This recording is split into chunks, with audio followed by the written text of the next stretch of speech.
Hello, everybody, welcome back.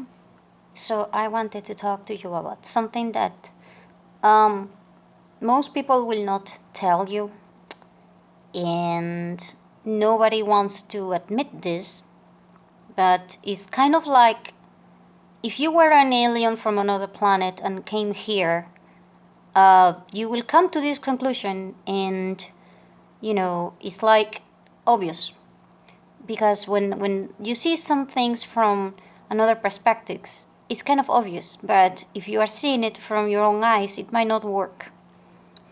And it is the reason why we're having hard times. And I think that it's going to get worse, way, way, way, way worse, because we are being very unbalanced about everything. So, uh, sorry if I talk too much. I'm a teacher. Teachers do talk a lot. It's because they try to put things into perspective and context and stuff so that you can think about, the things that I'm saying so that you might be able to get the point. And you might be able to remember because it's sort of like a storytelling thing. So here's the deal. I have made several videos on dating, and from the second one forward, I said that the most important thing to remember when you're dating and when you're dealing with other people is the fact that you need to handle rejection because you're not God. And that is a very, very, very, and I do mean very good thing that you're not God. Because, come on, what the hell? So, if you're not God, and God gave, every human free will, then you need to respect the fact that you're not going to be able to go through that. Meaning, you're not going to be more powerful than God, and you're not going to be able to overcome that, okay? When somebody doesn't want something, you can't force them. I mean, you can push them, but if they don't want to, oh hell, you might create a war. And the same goes for you. Let's say that you are dating someone and then all of a sudden you don't want to see them anymore. Try to imagine you saying to them, I don't want to see you anymore. And then they thinking that they are God and therefore you are not allowed to say no. See, when you are trying to impose to someone, it's the same thing as if someone is trying to impose on you. You wouldn't like it, right?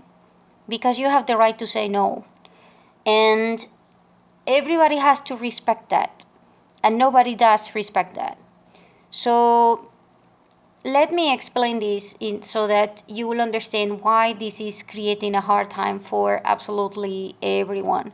Not just in the case of dating, but in case of everything.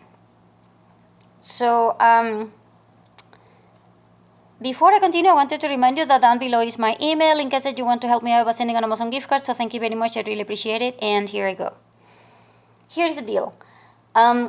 When you're being rejected and when things are not going your way, instead of people generally, instead of people trying to come up with ways to form teams or cooperation or kind of like finding a common ground or maybe finding another way to do things or whatever. Instead of, doing that, people have the reaction of saying, I wish I was just, the owner of these things and nobody was on my way. It's like the general rule. Everybody is kind of like, yeah, I don't like people. I don't want to be around people. I can't deal with this or whatever. So basically what you're doing is, emotionally speaking, you kind of are wishing that every person that doesn't agree with you or doesn't look like you, or doesn't think like you, or doesn't like you, is not there, so that your life is easy. And what that does is that everybody is thinking that that world that you are imagining in your head at that particular moment is ideal. It's like heaven. And so everybody is creating a heaven in their own way by imagining that there is no one else that is defying them. So we are, as a human species, we are romanticizing the apocalypse situation, because everybody is thinking that heaven looks better the way that they imagine it. And they are not.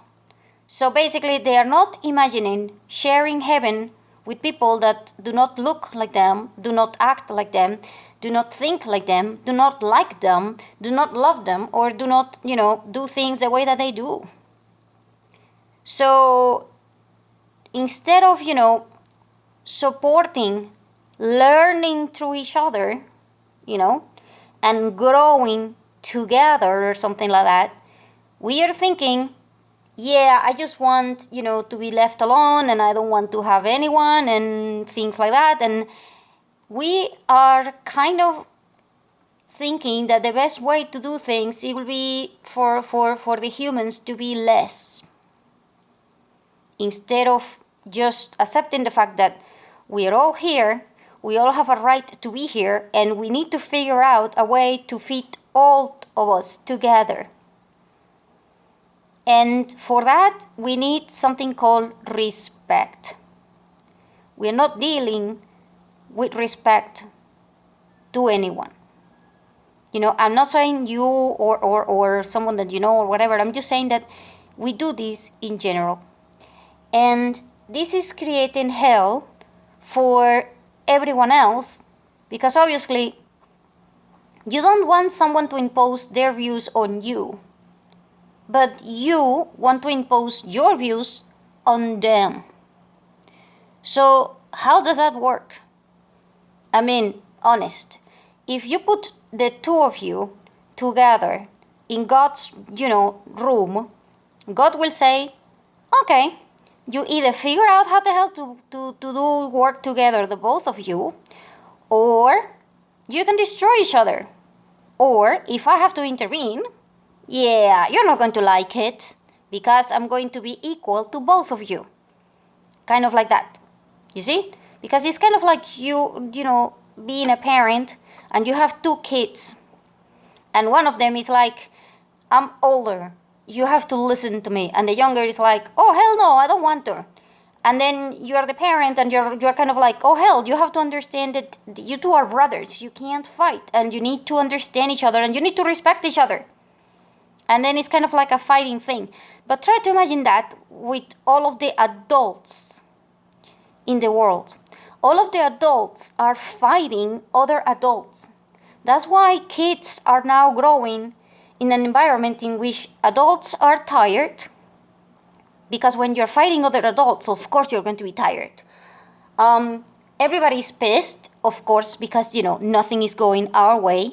Because we are trying to impose our things and our needs on everybody. And nobody wants to deal with anybody. And it's like, my God, what the hell?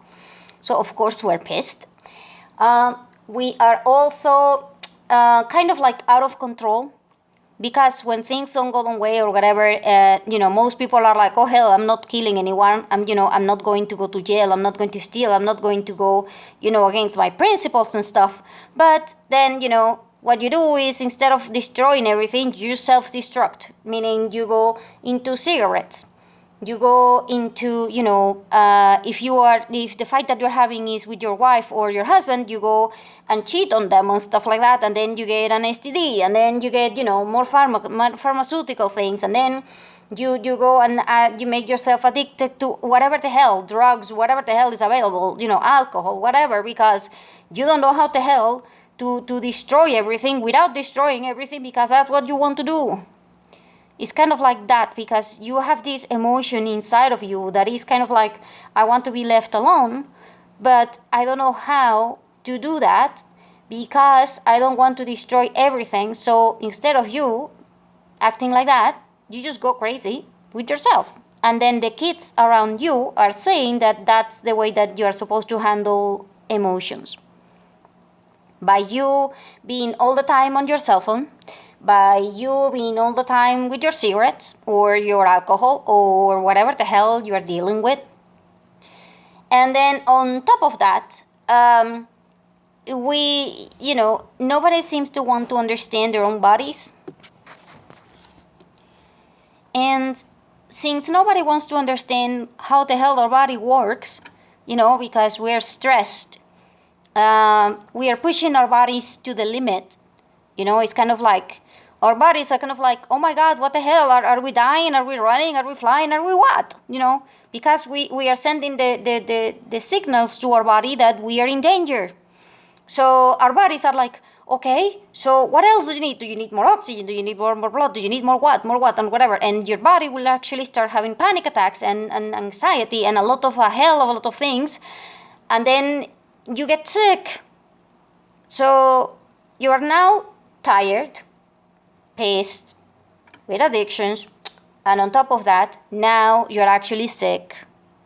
All of that because nobody wants to understand that we need to learn how to deal with rejection.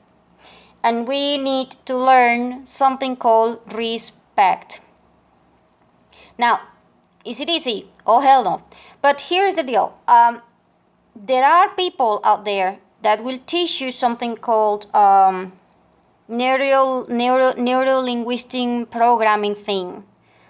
And the idea is that, you can understand that your map, meaning the way that you see the world, is not the world. Okay? So let me explain this. Let's say that you draw a map from your country. Now, is that drawing actually your country? The answer is obviously no. But you will assume that from that drawing, you can explain other people that this is your country and stuff like that. And this is how your mind will work. Your mind cannot go and see the whole country. It's impossible. You can't do a representation of the country in one page. Similarly, you cannot place the entire world inside your brain. Because number one, you haven't traveled the entire planet. Number two, you don't know everything that there is to know about science and how the planet works. Hell, even doctors do not know how the hell our body works entirely. So, no matter how much science you apply to people or to things, you will never understand everything. So all you have in your head is a representation of the world. That representation is based upon what you feel, what you think, what other people have told you that this is how it works.